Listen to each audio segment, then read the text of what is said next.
एक न्यूमेरिकल दी स्टेटमेंट लिखो, linear momentum of a body, linear momentum of a body increase by 10%. Linear momentum of a body increase by 10%. Linear momentum of a body increase by 10%. What is the percentage change in? What is the percentage change in? What is the percentage change in kinetic energy? What is the percentage change in kinetic energy? लिख लिया बच्चे?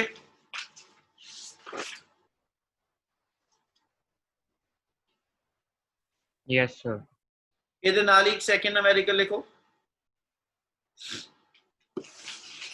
Second हैगा, if kinetic energy increases by 300%, if kinetic energy increases by 300%, comma, by what percent, comma, by what percent the linear momentum of the body will increase? By what percent the linear momentum of a body will increase? If kinetic energy of a body increases by 300%, by what percent will the linear momentum of a body increase? लिख लिया सारे ने? Yes, sir. Yes, sir. Yes, sir. चलो ये दो numerical try करने हैं तुसी हुणी जी, ठीक है? हिंट दे रहा हूं ना दोनों दे लिए, ठीक है? कंप्लीट तुसी करोगे। फर्स्ट न्यूमेरिकल जो ने अपन की क्या बेटा ਉਹਦੀ स्टेटमेंट देखो एक बारी।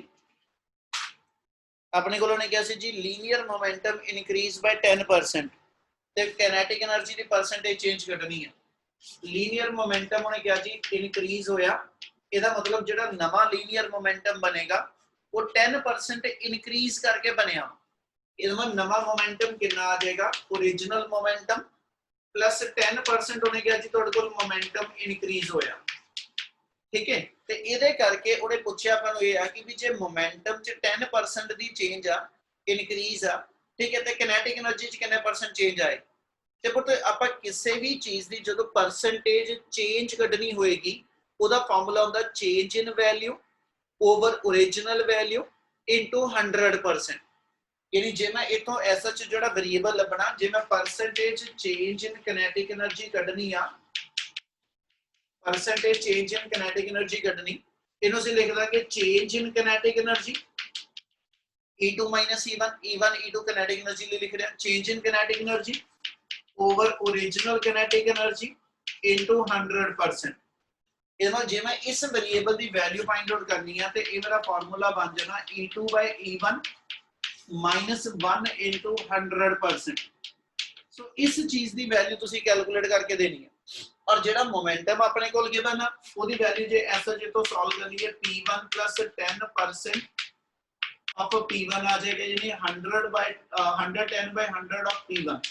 हम एक ऐसा कहना जी जेड़ा P2 है 110 by 100 of P1 आ गया, ठीक है? सो P2 ਤੇ P1 ਦਾ ਰਿਲੇਸ਼ਨ ਆ, ਇਧਰੋਂ ਨੇ ਕਿਨੈਟਿਕ એનર્ਜੀ ਦੀ ਚੇਂਜ ਪੁੱਛੀ ਆ। ਆਪਾਂ ਲਾਸਟ ਇੱਕ ਰਿਲੇਸ਼ਨ ਇਹ ਕਰਦੇ ਪਏ ਸੀਗੇ, relation between kinetic energy and momentum, ਠੀਕ ਹੈ? ਉਹਦੇ ਅਕੋਰਡਿੰਗਲੀ ਸਾਡੇ ਕੋਲ ਰਿਲੇਸ਼ਨ ਸੀਗਾ ਕਿ ਜਿਹੜੀ ਐਸੇ ਤੁਹਾਡੇ ਕੋਲ ਮੋਮੈਂਟਮ ਦੀ ਵੈਲਿਊ ਆ, ਇਹਦਾ ਫਾਰਮੂਲਾ ਸੀ ਆ ਲਿਖਿਆ ਸੀ √2m ਟਾਈਮਸ ਦਾ ਕਿਨੈਟਿਕ એનર્ਜੀ। ਕਿਨੈਟਿਕ એનર્ਜੀ ਨੂੰ ਅਸਲੇ E ਨਾਲ ਰਿਪਰੈਜ਼ੈਂਟ ਕਰਦਾ ਪਿਆ। ਤੁਹਾਨੂੰ ਜੋ ਪਰਸੈਂਟੇਜ ਚੇਂਜ ਵਾਸਤੇ ਚਾਹੀਦਾ ਉਹ E2 E1 ਹੈ ਨਾ, ਆਪਾਂ ਇਹਦੀ ਹੀ ਸੈਕਿੰਡ ਫਾਰਮ ਬਣਾਈ ਸੀਗੀ, ਇਹਨੂੰ ਇਦਾਂ ਲਿਖਿਆ ਸੀਗਾ E = P²/2m, ठीक है? यानी तुसी आ E ਦਾ ਫਾਰਮੂਲਾ ਇੱਕ ਵਾਰੀ E1 ਤੇ ਇੱਕ ਵਾਰੀ E2 ਨਾਲ ਡਿਫਾਈਨ ਕਰਕੇ ਬੋਡੀ ਸੇਮ ਆ, ਉਹਦਾ ਮਾਸ ਨਹੀਂ ਚੇਂਜ ਹੋਇਆ, ਠੀਕ ਹੈ ਜੀ? E ਦਾ ਫਾਰਮੂਲਾ E1 E2 ਦੀ ਫਾਰਮ ਚ ਬਣਾ ਕੇ ਇਨ ਟਰਮ ਆਫ ਮੋਮੈਂਟਮ, ਠੀਕ ਹੈ, ਉਹਨੇ ਇੱਥੇ ਸਬਸਟੀਟਿਊਟ ਕਰ ਲਿਓ, ठीक है? इस था ते उन्हें सब्स्टिट्यूट करियो ते थोड़ी percentage change in kinetic energy आएगी। क्या आ गल समझ लगी? Yes, sir. क्या स्टेप्स क्लियर है जो दसदा पिया? Yes, sir. Yes, sir. ਜਿਹੜਾ ਸੈਕਿੰਡ ਨੂਮੈਰੀਕਲ ਆ ਉਹ ਚ ਨੇ ਮੈਨੂੰ ਕਿਹਾ ਜੀ ਕਿਨੈਟਿਕ એનર્ਜੀ ਜਿਹੜੀ ਨਵੀਂ ਆ ਉਹ 300% 300 ਹੀ ਸੀ ਨਾ ਹਾਂਜੀ Yes, sir.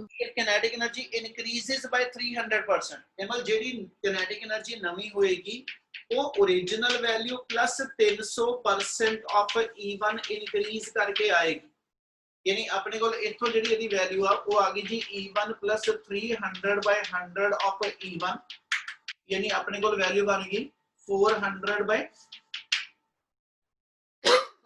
Sorry 400 by 100 of E1 यानी 4 टाइम E1 अपने को जड़ी है फाइनल काइनेटिक एनर्जी आ गई ते उन्हें पूछे अपने को मोमेंटम दी परसेंटेज चेंज यानी फिर इससे बिना फार्मूला अपने को आ जाएगा परसेंटेज चेंज इन मोमेंटम वो बन जाएगा P2 minus P1 by P1 into 100% यदि वैल्यू आ जानी P2 by P1 minus 1 into 100% ਇਹਦੀ ਵੈਲਿਊ ਆਪਾਂ ਸੋਲਵ ਕਰਕੇ ਜਿਹੜੀ ਆ ਉਹ ਬਣਾ ਕੇ ਦੇਣੀ ਕੀ ਬਣਨੀ ਹੈ ਕਲੀਅਰ ਹੈ ਦੋਨੋਂ part Yes, sir. Yes, sir. Answer note ਕਰ ਲਓ ਜੀ ਜਿਹੜਾ ਸੈਕਿੰਡ ਆ ਨੂਮੈਰੀਕਲ ਕਾਈਨੈਟਿਕ એનર્ਜੀ ਵਾਲਾ ਜਿਹੜਾ ਦੂਜਾ ਲਿਖਾਇਆ ਇਹਦਾ ਆਨਸਰ ਆਏਗਾ 100% ਮੋਮੈਂਟਮ ਦੀ ਪਰਸੈਂਟੇਜ ਚੇਂਜ 100% ਹੋਏਗੀ ਜਿਹੜਾ ਪਹਿਲਾਂ ਕੀਤਾ ਆਪਾਂ ਉਹਦੀ ਵੈਲਿਊ ਆਣੀ ਹੈ ਜੀ 21% 21% clear है Yes, sir. Yes, sir. Yes, sir. Yes, sir. चलो नेक्स्ट ਆਪਾਂ ਜਿਹੜਾ ਹੁਣ ਦੋਨੇ ਨੂਮੈਰੀਕਲ ਕੰਪਲੀਟ ਤੁਸੀਂ ਕਰੋਗੇ ਬੇਟਾ ਠੀਕ ਹੈ ਨੂਮੈਰੀਕਲ ਇੰਪੋਰਟੈਂਟ ਆ ਪੇਪਰ ਲਈ ਇਸ ਕਰਕੇ ਦੋਸੇ ਦੋਨੋਂ ਦੇ ਦੋਨੋਂ ਚਲ ਆਪਾਂ ਨੈਕਸਟ ਟਾਪਿਕ ਤੋਂ ਜਿਹੜਾ ਅਗਲਾ ਹੈਗਾ ਵਾ ਉਹਦੀ ਗੱਲ ਸ਼ੁਰੂ ਕਰ ਰਹੇ ਹਾਂ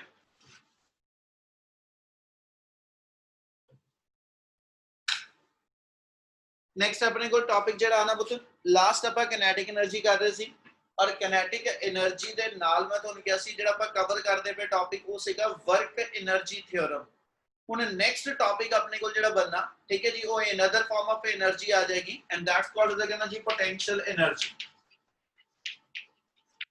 ਸੋ ਨੈਕਸਟ ਹਮ ਪੋਟੈਂਸ਼ੀਅਲ એનર્ਜੀ ਆ ये पोटेंशियल एनर्जी डिफाइन करिए ਇਹਦਾ ਫਾਰਮੂਲਾ ਕੀ ਹੋਏਗਾ ਦੱਸੇਗਾ ਕੋਈ ਹੈ ਨਾ MGH. MGH. ਠੀਕ ਹੈ ਜੇ ਡੈਫੀਨੇਸ਼ਨ ਲਈਏ ਤਾਂ ਕੀ ਹੋਏਗੀ The energy possessed by an object by the virtue of change in its configuration or position or ਕਿਸੇ shape. ਹੋਰ ਦੇ ਦਿਮਾਗ 'ਚ ਕੁਝ ਹੋਵੇ ਬੋਲੋ Energy possessed by the body at rest. Energy possessed by state.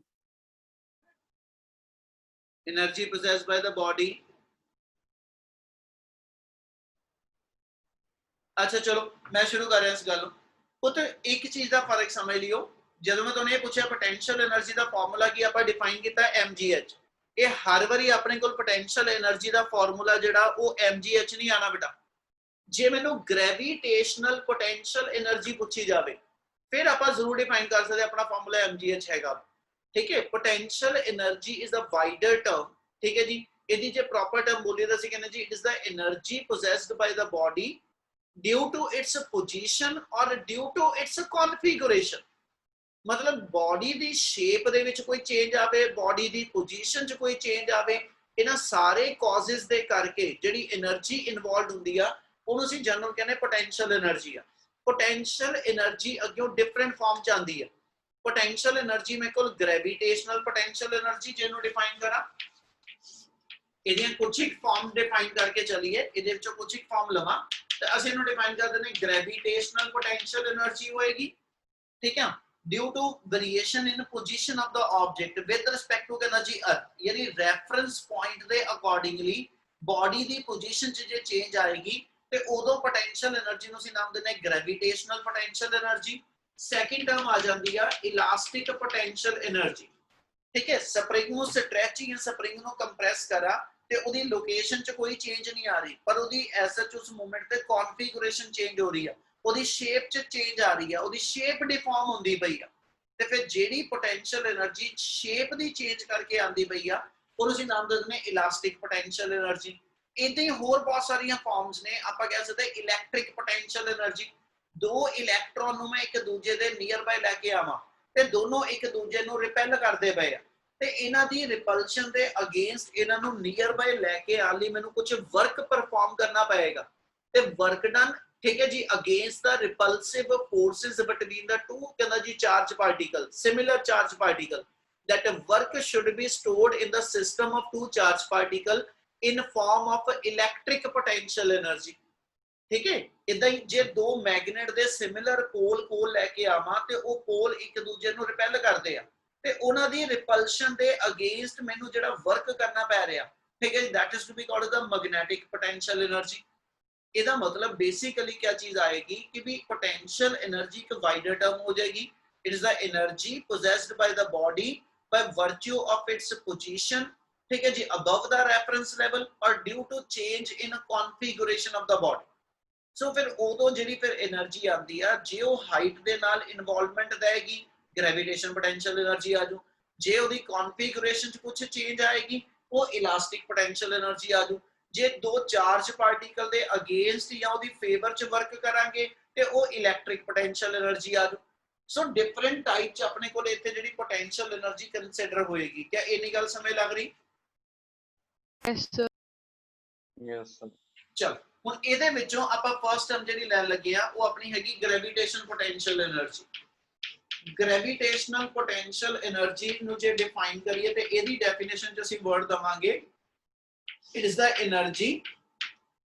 energy possessed by the body by virtue of its position above the reference level ਹੁਣ ਪਤਾ ਇਹਦੇ ਵਿੱਚ ਇੱਕ ਵਰਡ ਬਹੁਤ ਇੰਪੋਰਟੈਂਟ ਰਹੇਗਾ ਸਮਝਣ ਵਾਸਤੇ ਕਹਿੰਦਾ ਵੀ ਰੈਫਰੈਂਸ ਲੈਵਲ ਕੀ ਆ ਜਾਂ ਅਸੀਂ ਇਹਦੀ ਥਾਂ ਤੇ ਟਰਮ ਲੈ ਲੈਂਦੇ ਕਿ potential energy is always a relative term potential energy is always a relative term ਇਹ absolute term ਨਹੀਂ ਹੈਗੀ ਇਹਦਾ ਮਤਲਬ ਇਹ ਹੋਏਗਾ ਕਿ ਜੇ ਮੈਂ ਆ ਚੌਕ ਨੂੰ ਹੱਥ ਤੇ ਰੱਖਿਆ ਹੋਇਆ ਔਰ ਮੈਂ ਇਹ ਕਹਾਂ ਕਿ ਇਹਦੀ ਪੋਟੈਂਸ਼ੀਅਲ એનર્ਜੀ ਕਿੰਨੀ ਆ ਤੇ ਇਹ ਜ਼ੀਰੋ ਵੀ ਆ ਔਰ ਇਹਦੀ ਕੁਝ ਵੈਲਿਊ ਵੀ ਆ ਡਿਪੈਂਡਿੰਗ ਕਿ ਤੁਹਾਡਾ ਰੈਫਰੈਂਸ ਲੈਵਲ ਕੀ ਹੈ ਤੇ ਜੇ ਮੈਂ ਹੱਥ ਨੂੰ ਰੈਫਰੈਂਸ ਲੈਵਲ ਮੰਨ ਕੇ ਚੱਲਾਂ ਤੇ ਇਸ ਵੇਲੇ ਇਹਨੂੰ ਹੱਥ ਤੋਂ ਮੈਂ ਜਦੋਂ ਉੱਪਰ ਲਿਫਟ ਅਪ ਨਹੀਂ ਕੀਤਾ ਤੇ ਇਹਦੀ potential energy with respect to hand is zero ਪਰ ਜੇ ਮੈਂ ਗਰਾਊਂਡ ਦੇ ਰਿਸਪੈਕਟਿਵ ਲਵਾਂ ਤੇ ਮੈਂ ਗਰਾਊਂਡ ਤੇ ਨੂੰ ਉੱਪਰ ਚੁੱਕ ਕੇ ਲੈ ਕੇ ਆਇਆ that means some work has to be done against the ਕਹਿੰਦਾ ਜੀ gravitational forces ਉਦੋਂ ਫਿਰ ਜਿਹੜਾ ਮੇਰਾ ਵਰਕ ਹੋਏਗਾ ਜਿਹੜਾ ਇਸ ਬਾਡੀ ਨੂੰ ਮੈਂ ਲਿਫਟ ਅਪ ਕਰਨ ਲਈ ਕੀਤਾ ਹੋਏਗਾ that is to be called the gravitational potential energy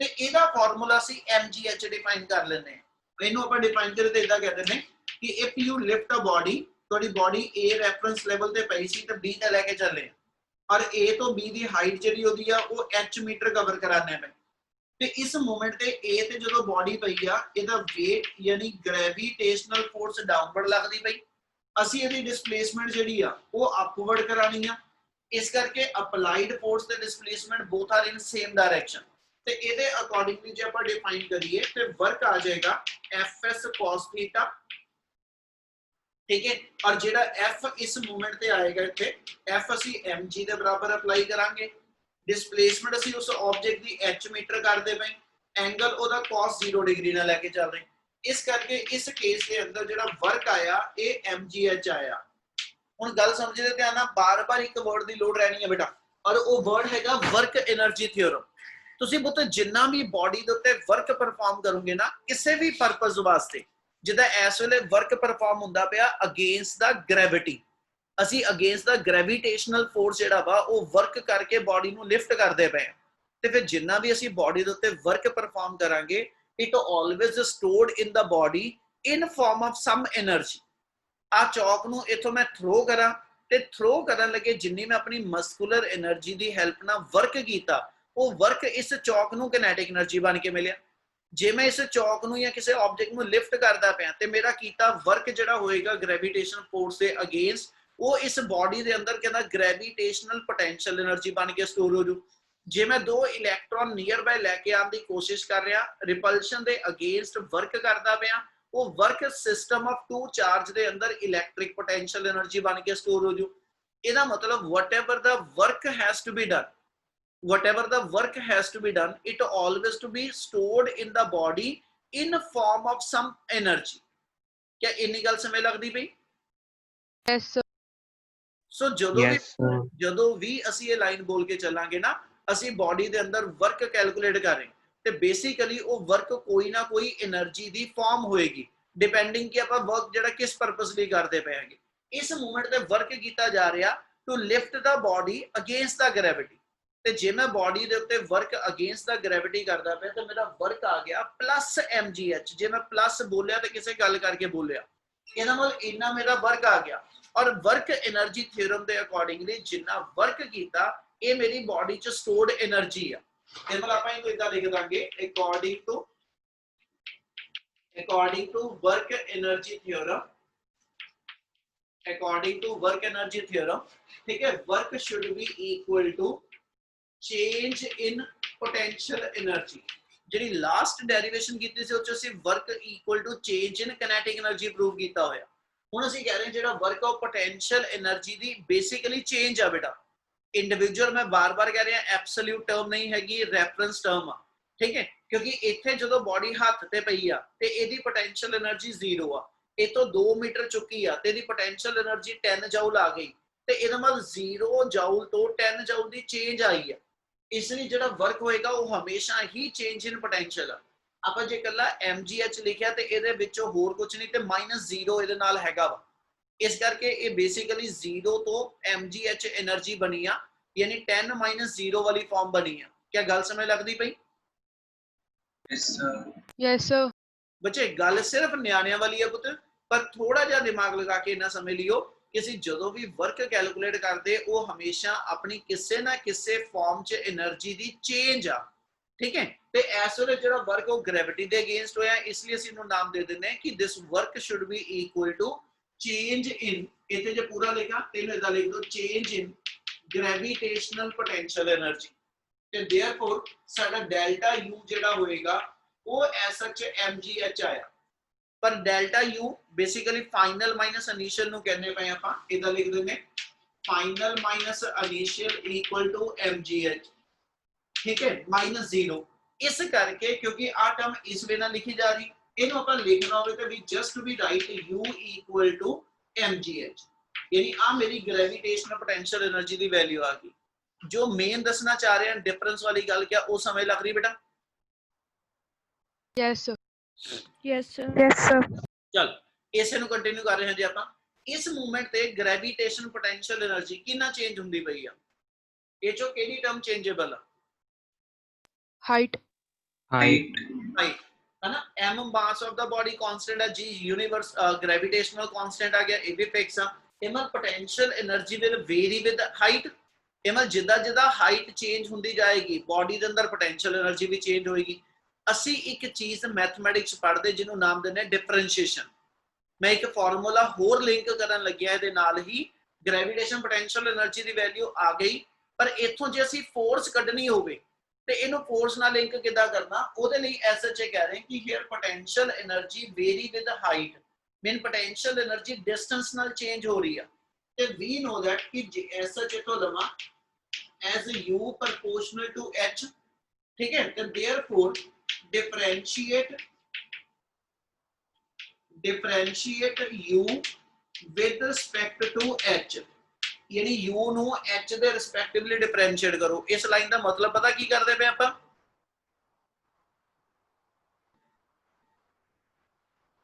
क्या आ लाइन ਦਾ मीनिंग ਸਮਝ ਲੱਗਦਾ ਕਿਉਂ ਲਿਖ ਰਹੇ ਆਪਾਂ ਇਹ ਲਾਈਨ?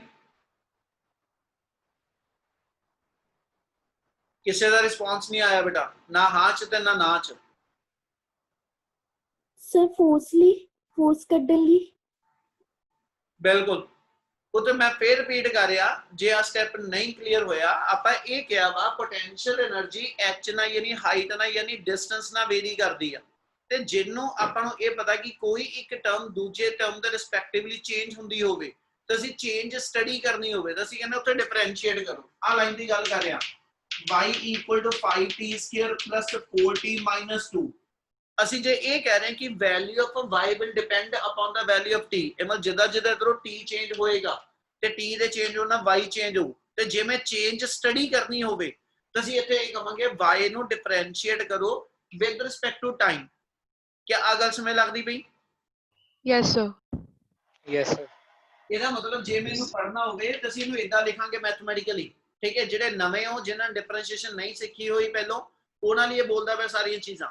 ਇਮਲ ਜੇ y ਟਾਈਮ ਨਾਲ ਚੇਂਜ ਹੁੰਦਾ ਪਿਆ ਤਾਂ ਅਸੀਂ ਇਦਾਂ ਲਿਖ ਦਾਂਗੇ y dy by dt, ਮਤਲਬ there is a change in value of y with respect to time, ਯਾਨੀ y ਦੀ ਵੈਲਿਊ ਟਾਈਮ ਦੇ ਨਾਲ ਮੇਰੀ ਚੇਂਜ ਹੁੰਦੀ ਪਈ ਆ। ਕੀ ਆ ਗੱਲ ਸਮਝ ਆਈ? Yes, sir. Yes, sir. ਇਹੀ ਚੀਜ਼ ਆਪਾਂ ਜੇ ਇੱਥੇ ਲਾਈਏ, ਆਪਣਾ u ਚੇਂਜ ਹੁੰਦਾ ਪਿਆ ਹਾਈਟ ਨਾਲ। ਇਮਲ ਜੇ ਮੈਂ u ਦੀ ਡਿਫਰੈਂਸ਼ੀਏਸ਼ਨ ਕਰ ਦਵਾਂ, ਯਾਨੀ du by dh, ਕਿਉਂ ਲਿਖਿਆ du by dh? ਗੱਲ ਸਮਝ ਲੱਗੀ? Yes, sir. ਇਹਨਾਂ ਨਾਲ ਜੇ Yes, sir. u h ਨਾਲ ਵੇਰੀ ਕਰਦਾ ਪਿਆ ਤੇ ਆਪਾਂ ਇਹਨੂੰ ਇਦਾਂ ਲਿਖ ਦਾਂਗੇ, ਇਧਰਲੀ ਸਾਈਡ ਤੇ ਵੀ ਡਿਫਰੈਂਸ਼ੀਏਟ ਕਰ ਦੋ ਔਰ ਇਹ ਸਾਰੀ ਟਰਮ ਨੂੰ ਵੀ ਕਰ ਦਿਓ, ਯਾਨੀ d by dh of ਕਿਹਦਾ ਕਰਨਾ ਜੀ? mgh। ਇਹ ਚੋਂ ਜਿਹੜੀ ਕਾਂਸਟੈਂਟ ਟਰਮ ਆ ਉਹਨੂੰ d ਤੋਂ ਬਾਹਰ ਯਾਨੀ ਡਿਫਰੈਂਸ਼ੀਏਸ਼ਨ ਚੋਂ ਬਾਹਰ ਕੱਢ ਦੋ। ਮਾਸ ਆਫ ਬਾਡੀ ਨਹੀਂ ਚੇਂਜ ਹੋਣਾ, g ਨੇ ਨਹੀਂ ਚੇਂਜ ਹੋਣਾ, ਇਹਦਾ ਮਤਲਬ ਮੇਰੇ ਕੋਲ ਟਰਮ ਆ ਗਈ mg into d by dh of h। ਆ ਗੱਲ ਸਮਝ ਆਈ? Yes, sir.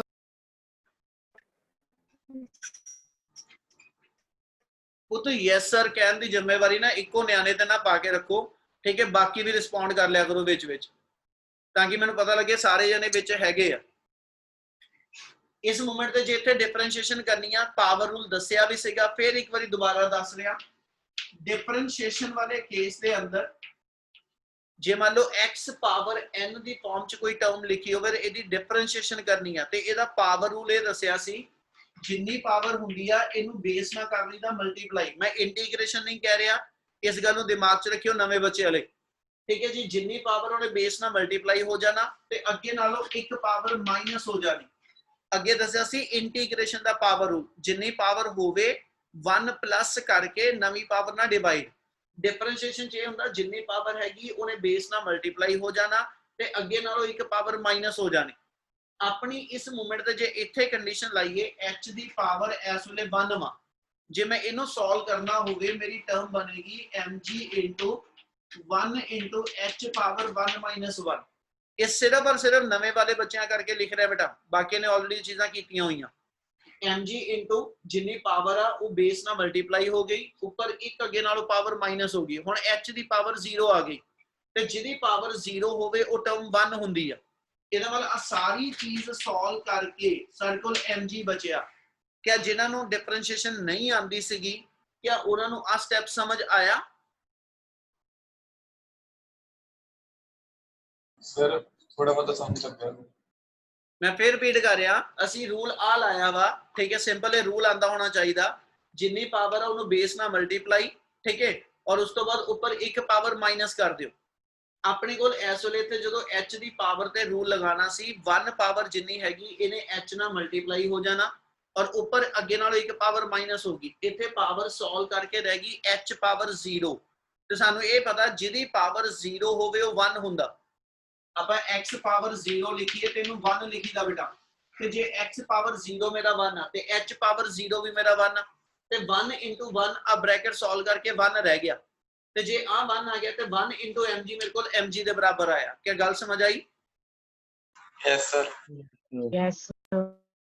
ਹੁਣ mg ਮੇਰੇ ਕੋਲ ਜੇ sh ਲਈਏ ਤਾਂ ਆਪਾਂ ਉੱਪਰ ਵਾਲੇ ਕੇਸ ਦੱਸ ਕੇ ਆਏ ਆ ਕਿ ਵੀ mg f ਦੇ ਬਰਾਬਰ ਹੁੰਦਾ, ਯਾਨੀ ਜਿਹੜੀ ਫੋਰਸ ਤੁਸੀਂ ਬਾਡੀ ਦੇ ਉੱਪਰ ਨੂੰ ਲਾਣੇ ਪਏ ਹਨਾ ਉਹ mg ਦੇ ਬਰਾਬਰ ਆ। ਇਵਲ ਮੈਂ mg ਨੂੰ ਫੋਰਸ f ਲਿਖ ਸਕਦਾ?